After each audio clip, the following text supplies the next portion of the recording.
cheapest house in the UK. Purchased it for 38,000. Hang on, bought it for 38,000. Yep. I didn't even know houses existed in the UK that were that cheap. The gentleman had been living in it, hadn't treated it right, hadn't used a bathroom for years. Lovely it was. Do you think it was the cheapest property in the UK? Well, on Rightmove it was. That had poo all over it.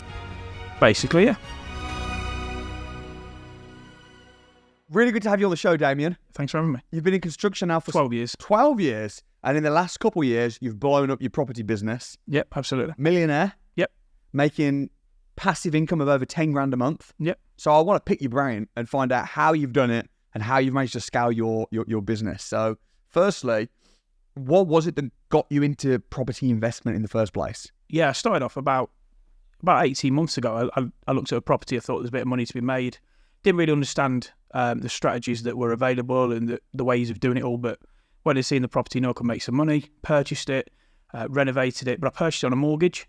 And I got to the end and sort of made a bit of money. And I sort of said to my friend who I've known for years and years, come and have a look. And he came down. He says, yeah, brilliant. What are you doing now? I said, well, got to wait a while till I remortgage it. And he said, what do you mean remortgage it? I said, well, I don't own it. I own it through a mortgage. So he then sort of said, well, look, next time, moving forward, you need to go and meet my mate Samuel. He'll get you in the academy. He'll teach you how to do it properly. And he went from there, really. He's a good friend.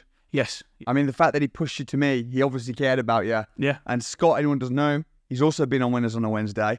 He did the academy. I think it was like 2019 when he did the academy. So when we met and you went through the training, what was the first deal that you did? Because you've done lease options, you've done rent to rent, you've done buy, refurbish, refinance. What was the first deal that you did? Whilst I was sort of in the process of signing up for the academy, I did one with Scott. So that one aside, the first one I did sort of after doing the BRR course was a property in Gainsborough. Purchased it for 38,000, did a 20,000 renovation. Jeez. It got revalued at 100. So pulled out 75,000. Hang on. You bought it for 38,000? Yep. I didn't even know houses existed in the UK that were that cheap. The one thing that the academy's taught me is that, you should never stop trying, stop looking for something. Even if you're not in a position necessarily straight away, you just never stop looking because good things will come. And I went to view the property, or I rang to view a property in Gainsborough, and they said, no, but look, someone's just pulled out of a deal. Don't know if it's of interest, but you've got no time to view it. You need to complete within 8 days. I can give you a video of the property, but that's it. We've got no time to show you. Take it or leave it. It's got to be a cash purchase. I said, well, send me the video. So they sent the video, and I thought, wow, this is a mess. I mean, the gentleman had been living in it, hadn't treated it right, hadn't used a bathroom for years. He'd been using the rooms, and lovely it was. So it was a real bad state, and I think that's why the other sort of party had pulled out. But either way, I spoke to my solicitor. I asked a favour, see if he'd work over the weekend, checking the search packs. So I paid him a little bit extra and whatever. He's a good guy, and yeah, essentially we got the deal completed in 4 working days. You know what that shows as well? The power in business of being able to make quick decisions. You have to be a quick decision maker. If you're a faffer in the property game, you ain't going to get anything done. They are. And every time you find something decent, if you're, well, let me just think about it. Let me speak to my wife and my lawyer and my dog, and let me just pray about it. Deal's gone. So you move fast on that. Yeah. Well, it was a case that there was a third party company were recovering debts that were owed by the gentleman who was selling the property.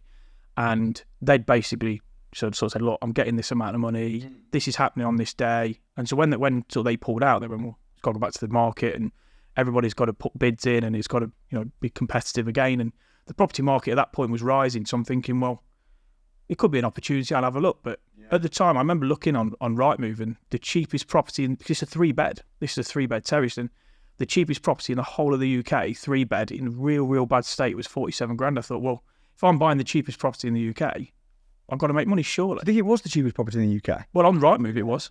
On Rightmove, I searched for Rightmove, 3-bed properties, even lease options. Cheapest house in the UK. Yep. That had poo all over it. Basically, yeah. And then renovated it. How much do you say the renovation was? It was just over 20. So in total, that's like about 58, 59 grand. I think including legals, it was 60. 60 grand for everything. And then you got it refinanced at 100. So yeah, we valued it at 100 and pulled 75 out. So you didn't just pull out all your money. You pulled out all your money plus 15 grand tax free. Absolutely. Dude, that is the deal of deals. Where is it? Gainsborough? Gainsborough, yeah. North is it Lincolnshire. tenanted now? It's tenanted, yeah. I get $595 a month. And what's the mortgage payment? 363. So I love that. I've not seen many deals as good as that. I've seen a few, but that is brilliant. I need to go and visit that house. Yeah, absolutely. We need to look around that house. Let's do it. So that was the first one. Did you get a lot of confidence from that? Yeah, to be fair, with my construction company, I've been sort of part of refurbs before, so I sort of understand the process and I get it. But the fact that I found it myself, yes, I progressed it myself. I mean, I've only ever viewed the property. Still to this day, I've only ever viewed it 3 times. Wow. Once was when we'd gone back to brick, so we'd already gone back to brick from purchase.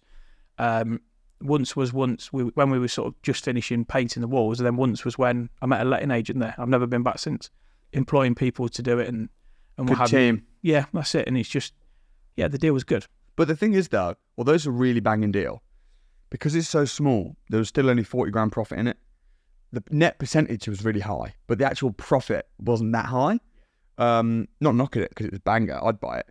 But what have you done since then? Have you done to bigger deals now? Yeah, so that was a JV with a close friend of mine. So our next project is purchasing a property for 73.5. So okay. What I'm saying is we're not putting any additional money in. We're just scaling up from where we were. Yeah, because you just poured all your money out, so you're recycling it into the next deal. Have you bought that now? It completes next week. Nice. So what are the figures on that one? So it's 73.5 purchase price. The renovation will be about 16. Yeah. Now, originally, we thought the GDV would be around 100 to 110. So the deal, well 110 to 120, but it is in a place where we can do it as an SA. Nice. 6 months in, with full money out. But actually, a property 9 doors down has gone up for sale and sold already. So this is a 2-bed terrace. This is a 2-bed cottage. That's a 2-bed terrace. And that's just gone on the market 167.5. And it's smaller than the cottage. And yours is a cottage. And it's got parking. So now I'm thinking, well, if the GDV was even close to what the terrace property would be. Where is that? That one is in a small village north of Scunthorpe. That's beautiful. So that'll probably make you another sort of 60, 70 grand. Pull all your money out. It will get more than the money out as well. Yeah. And when purchasing the property as well, they noticed a little parcel of land that's not been acquired. So we've managed to acquire that with it as well, which we now can put a door out into this part of land, which on the side. And we're going to have decking and a hot tub there and everything. Beautiful. It's going to be really well done. What do you reckon that will make a month in cash flow if you do it as serviced accommodation? So we've calculated to be about £2,400 profit at 70% occupancy. Wow.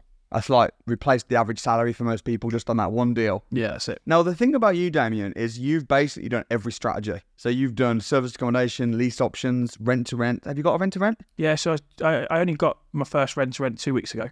Still in the grace period. Still renovating the property. It's looking really good now. Literally, furniture goes in next week, and then it's going to be launched. But I just feel that obviously you pay the money for the academy, and some people sort of say, well, I'm thinking of this. I'm thinking, you know what? I'm just going to do everything. I'm going to try everything. I'm going to see what I like, see what I don't. I want to make a success out of every strategy, so I can have the sort of knowledge all round, because you never know what's around the corner. Yeah. I've got 4 lease options going through. They go through in 2 weeks. That all came from viewing a BRR, commercial to residential property. Then the lady asked to meet me and said, I've got an issue and I need to sell this property. And I said, look, it doesn't work for me.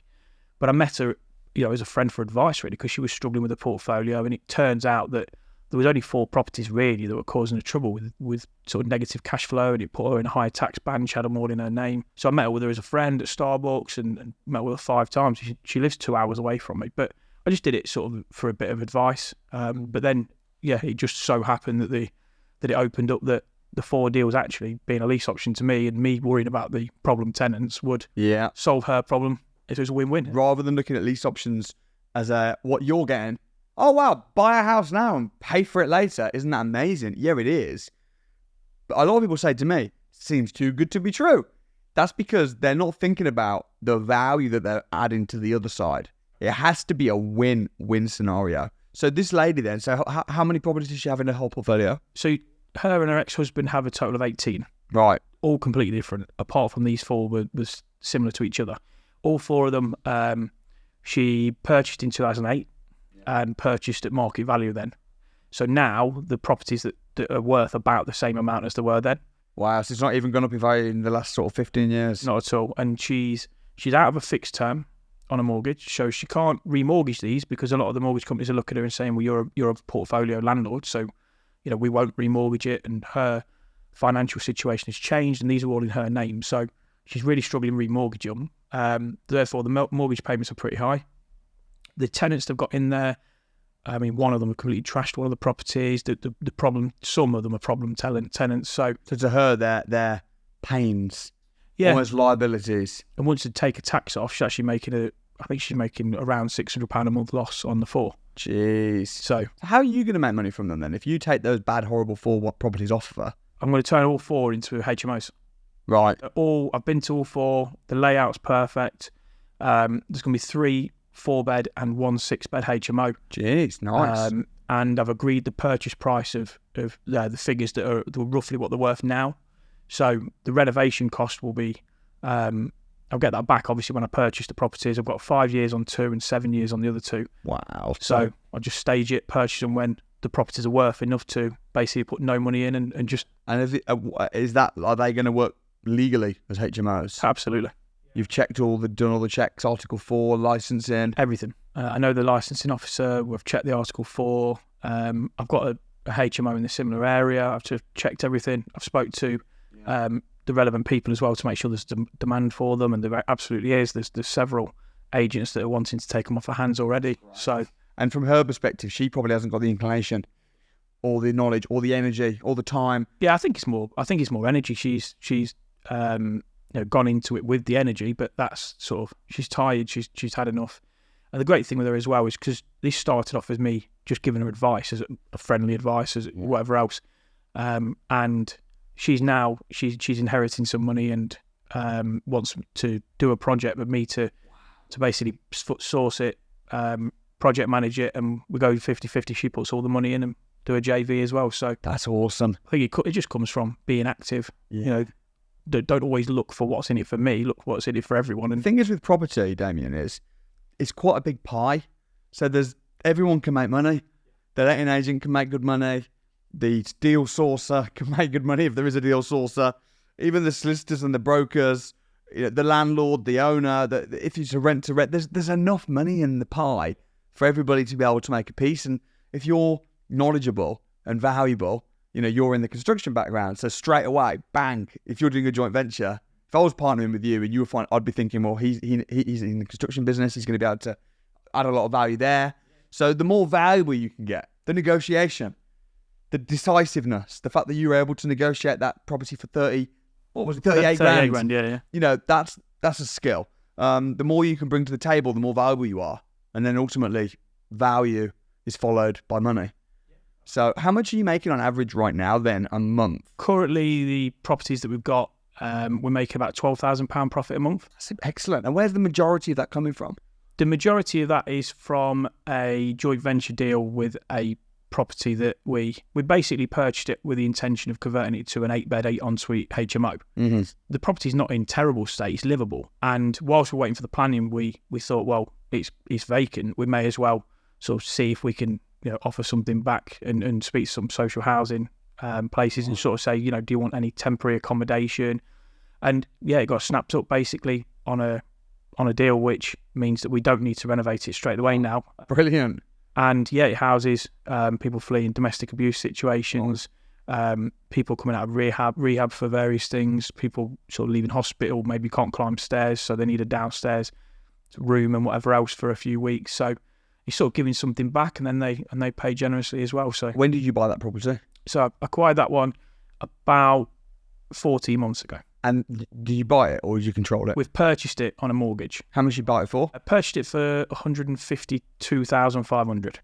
Why so specific? Because that's what we purchased it for. That's exactly what we got. We're $152,500. Yeah. And on the day of completion, we were toying between at the time, sort of reselling it back on because we knew the housing market was booming, and we sort of thought, well, we'd free some money. We weren't that serious, but we thought, look, we'll have a couple of estate agents we know come around, have a look, and they valued it at $250. So we got it massively under market You're like value. The negotiation king. So you bought it for $152. Yep. And then you got it revalued after you bought it. How long after? On the day. So we got the keys at 11, and they came around at 2:30, and 3, and all 3. $100,000 below market value. Yep. How did you get it so cheap? Well, it'd been on the market for a very long time, and we'd been to meet the lady who was selling it on behalf of her sister who sadly passed. But it just took so long going through. Like we put the offer in, and it completed 13 months later. And we knew within that year's time, the properties were increasing in value. So we were a bit like, I wonder what it is worth. Because we thought we got it under market value anyway. And I thought, I wonder what it is worth. And a couple of properties on the same sort of stretch of the road or whatever else had sold and they'd sold for a lot more. And we're thinking, well, I think we made a bit of money here. It's worth having a look. But yeah, they came back at all of them valued the same as well. That's the power as well. I know that wasn't a lease option, but while you were waiting in those 13 months, the seller could have pulled out. But a lease option is when you set the price now, but pay for it years down the line, where the seller can't pull out. But you can, because you have the option. You have an option to buy, not the obligation. So 100 grand below market value. You must have been buzzing with that. I was really, really pleased. But if you bought it for 152 grand, yep. How much you've not refurbed it yet? We've done part refurb. How much you spent? Between 14 and 16. Okay, so you did a couple of boilers, a couple of flat roofs. And how much are the social housing paying for it? We average turnover from them about 12 grand a month. 12 grand a month? Mate, that's insane. And he started off as genuinely being something we thought, you know what, we can give something back. We've made our money already. We've already had it valued. We've already made our money. That's just ridiculous. That's emergency. That's it, yeah. So we do have spells where we're making a loss. There's no one in there or whatever else. So okay, it is a high-risk strategy, but it's one that was low risk for us because we were intending on it having it empty anyway. It was a case that we were waiting for planning to go through. It was a 6-bed property. How does it work then, Damien? Help me out. Because normally the deals that we've got where we pass it to housing associations is they give us just a flat guaranteed rent and then they make profit off of the back of it. So they might pay us 3, 4, 5 grand a month, but it's guaranteed. But it sounds like that's not the case of this one. Absolutely not, no. So we work almost like the Overflow. So they've got XYZ number of properties that they house people in as priority. But they had too many people in these houses. They didn't want to take another one on long term because their intention is to come away from the strategy. But they needed someone short term, and sort of said to us, can we just put these couple of people in there for a couple of weeks? Right. And then a couple of weeks have never ended. So how did you find them? Purely luck. The person who was selling the property, they basically had a contact who had a contact who had a contact. And you just followed up the lead? Yeah, absolutely. And yeah, it just sort of went from there really. And now, we've had options to do sort of long-term deals with them as well. What are you most proud of that deal? I think the Gainsborough one was I was proud of because it was quick decisions, quick negotiation. Had to get in there, and then sort of I purchased it. And I'm thinking, have I missed something here? Is there something wrong? So I was quite pleased with that one. What's your favourite strategy so far then? Because you've done lease option, you've done rent to rent, you've done service accommodation, you've done HMO, you've done social housing, you've basically done everything. Yeah, I think the BRRs. It's what I know, and a few Academy members will message me regularly asking questions, and I love answering them. I love helping people out as well. So the BRR strategy, but I think sort of BRR to SA or BRR to HMO is definitely the way forward. I did 2 BRRs for a standard sort of buy to let sort of exit, and whilst it's good, it never really earns you the cash flow that you want at the end. So yeah, I'm sort of, for me, I'm looking for things that are going to give me good cash flow afterwards. Going to keep passive income increasing. But that one deal you did though, where you bought it 100 grand below market value, that's added 100 grand to your net worth straight away. You do that 10 times, you're a millionaire. Absolutely. It's not that hard becoming a millionaire. No, it's not. I agree. In property, it's not. I agree. How busy are you on your construction business now? Have you systemised that at all? Yeah, so it's quite systemised, but I also enjoy it to a degree. I've got my family work for the business, my friends work for the business partner of that's a really good friend of mine as well. So I sort of enjoy still being part of it to a degree. So I've worked for roughly 30 to 40 hours in that business a week. Right. And I probably give about 5 hours a week to a charity that I'm a trustee for as well. That's good. Tell me about the charity work that you do. A charity called Community Wishes. They help sort of disadvantaged families and disadvantaged and poorly children. I really enjoy, it's not a massive amount of time. Obviously don't get paid. I wouldn't want anything, but it's fun getting involved with the fundraising, getting involved in the publicity for the charity and stuff, and just helping out in general. I'd love to know more. We could donate to that as well. That sounds really good. So what would you say to people that are in construction? Because I meet a lot of people that are in the building trade industry. They've got construction businesses. They're making a decent amount of money because there's decent money in it, but they really fancy themselves actually buying the houses themselves, because it's quite infuriating, I think, when you're constantly working on other people's projects and you're seeing how much money they're making and you're kind of the worker. That's it. It's a bit frustrating. A lot of time people want to go on the other side and join the rich. What would you say to people trying to transition over to the other side? The first thing I learned was you need to look at a property as though you're paying a builder to do it. Even if you're going to renovate it yourself, you've got to look at the figures as though you are employing somebody else to do it, because you can very easily fall into, which I know a friend of mine did, fell into a trap of saying, well, I can do this, I can do that, purchased a property, and all they did was tie all their time up and made little profit. Yeah. Because the deal wasn't good enough for another investor who was going to pay somebody else because it didn't stack. Yeah. So I think the first thing I'd say is just make sure that the deal's right. But I honestly can't promote the academy enough, because for me, like looking back at my first deal, it was in Swaddling Coat, purchased the property for 147, spent about 20 on it. And yes, okay, it's worth 200k now, but my money's still tied up to this day. I've done all these other deals and I refinance it next May. And I'm like, oh, great, I finally get my money out. You know, it would take me far too long to become, you know, financially free or wealthy doing it that way. You know, it's amazing the little things, some of the little things that you teach, how important they are later on in the journey as well. And you sort of sticks with you, and just being surrounded by the right people. You know, these people are successful people. They've done it. They've been there. They'll all assist each other. And it's really important to get educated on the right way of doing it on property, just like you would have done with the construction. Yeah. Yeah. Did you come down to a crash course? Yeah. Started at a crash course. What did you think when you came to the first crash course? What happened? Yeah.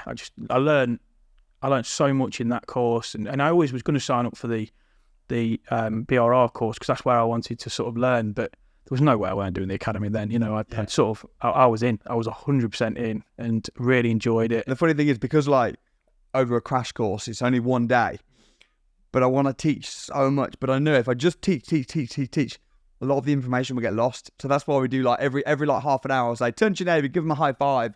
Just changes the energy and it changes people's stuff. What will be your best lessons that you've learned then over the last sort of 18 months of building up your portfolio? I think, you know, don't take any situation for granted. You know, I've been to view a BRR and come out with 4 lease options. I've been to, or should I say, I've been to a BRR, come out with nothing, and then been to just help someone, came out with 4 lease options. I purchased a property to do a BRR to HMO and ended up renting to social housing. I've been in so many weird and wonderful sort of situations, like you know, purchasing a property from a video on my phone. It was like, what are you doing? And my solicitor's like, what are you doing? I'm like, buying it. Yeah. I just think, don't take anything for granted. You know, educate yourself, get yourself knowledgeable, get yourself open-minded. You know, stop thinking of the negatives. Just think of a way of making it work, and then just go for it. I love that, and I love what you say as well about being open with different strategies. You ended up going for a BRR, and then it turns into lease options. You end up going for a HMO, it turns up to a housing association. People say to me, "What's the best strategy?" And I say, there isn't one. You need to just become well-rounded and learn as much as you can, and then just go out there and say, right, what's most suitable for this? You know, it's like if I'm speaking to an estate agent, I'll say, what you got for me? And they'll pass me something and I'll be thinking, could it work as a HMO? No, maybe not. Could it work as this?